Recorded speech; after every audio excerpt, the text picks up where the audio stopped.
Hi, it's JamesAnimalHarrison. It's time for Thursday Thoughts, and today we're going to talk about the drummers of the Doobie Brothers. Now, I'm going to say this in advance, and this is no slam to some of the current musicians in the Doobie Brothers and whatnot, because I saw them in concert a couple years ago, and they were fantastic. And that drummer was Ed Toth, and I think Mark Ionis was on percussion. Amazing show, amazing grooves, amazing whatever. But basically, when I'm talking about the drummers of the Doobie Brothers, I'm going to talk about the era that I grew up with. So again, with all respect to the current lineup, I think for me, even though I had heard Doobie Brothers stuff on the radio, the first band I was in, we actually played a couple of the tunes, and I know that Long Train Running was one of them. And I had actually crammed some bongos in between the toms so I could do a little breakdown on the little section where it had like congas and stuff going on, so I could do that and then do the drums and stuff. I didn't copy it exactly. I just played whatever I wanted to play. Now that being said, to me, I became a big fan of the Doobie Brothers in the early '70s and whatnot. And I believe, if I'm not mistaken, early on it was John Hartman and then Michael Hosick was added. And then at some point, I believe it was Bobby LeConte came on and did percussion and whatnot. But I think it was a single drummer, then two drummers. And they were part of that era of bands that all had two drummers that it really worked really well. So for me, I was a big fan of all that kind of, all those tunes that they had.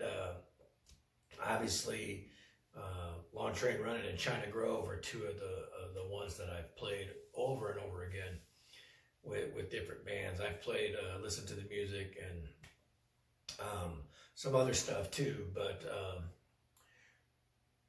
I just really enjoyed trying to listen to that and then find a way to incorporate all that, the percussion, the drums, both dual drummers, and figure out a way to do that. Now, actually, eventually, that I believe it was John Hartman was replaced by Keith Knudsen, I believe, and so for years, again, I was into the Doobie Brothers, and it was Michael Hosick, I believe, stopped touring at a certain point, and later on, after Tom Johnston, the singer, had left the band, and it was becoming more and more of a Michael McDonald type thing. I think that I believe Chet McCracken was the one that came in, and so it was Keith Knudsen and Chet McCracken. So when I say the drummers of the Doobie Brothers, that's the era I'm talking about. Obviously, I was a huge fan of the album Minute by Minute. It was definitely a change of feel and sound, but it was a good drumming feel. A lot of the songs had some great grooves to them and stuff. I mean, if I had to pick one Doobie Brothers song that I really like Minute by Minute, groove-wise.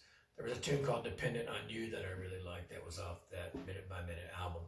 But you probably have to go all the way back to the Jesus Is Just All Right With Me to be one of my favorite Doobie Brothers tunes because of the way it shifts into the halftime and the breakdowns and whatnot. And I believe that was John Hartman on that one.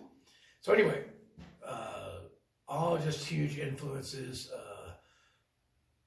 So that era and all the great songs that Doobie Brothers had, it just astounding playing and great grooves and great energy and whatnot. And again, you know, kudos to the current lineup, because I had seen them, and actually they opened up for Steely Dan the last time I saw them. It was a great show. And I got to meet Ed at, I believe it was at the NAMM show one year. So anyway, great lineup, great drummers. But when I say the drummers of the Doobie Brothers, I'm talking about their era I grew up with. So definitely influenced by John Hartman, Michael Hosick. You throw in percussionist Bobby LeConte, and then Keith Knudsen and Chet McCracken. And that era of the Doobie Brothers, to me, was fantastic. I love the farewell tour live album they did, because there's some great grooves and stuff on that too. I really love the tune South City Midnight Lady. I was just impressed by the fact that they actually were able to get, and many bands did this, obviously, a lot of the Southern rock bands and Allman Brothers and stuff had a lot of people call them double drummers or whatever, but two drummers, but they were able to work together so well and create one solid feel.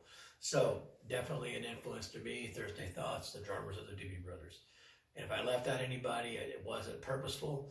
It was just, that's the era to me that to me I grew up with the Doobie Brothers. So there you go. Thanks.